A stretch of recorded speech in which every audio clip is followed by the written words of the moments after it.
চলেন আপনাদের গোলাপ বাগান দেখা যায়। চলো, গোলাপ বাগান। দেশীয় গোলাপ না বিদেশি? সব পাওয়া যায়, দেখো না একটু বাগানটা দেখো। আছে বাগান,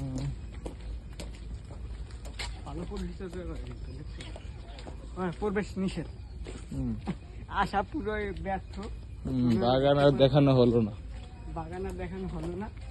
তাও চাইলে একটু অল্প কিছু দেখাও, একটু পুরোটারে একবার দেখাও, একটু জুম দিয়ে দেখা। দিলাম উদ্ভিদ উদ্যান একটাই সরকারি এক নাম্বার। আর কাজ হইলো না মনে হয়। এই শীতটা ফাঁকা, এই বাগানটা সুন্দর সুন্দর। এটা তো কমন গাছ, জবা। জবা পাওয়া যায় সব বাড়িতে।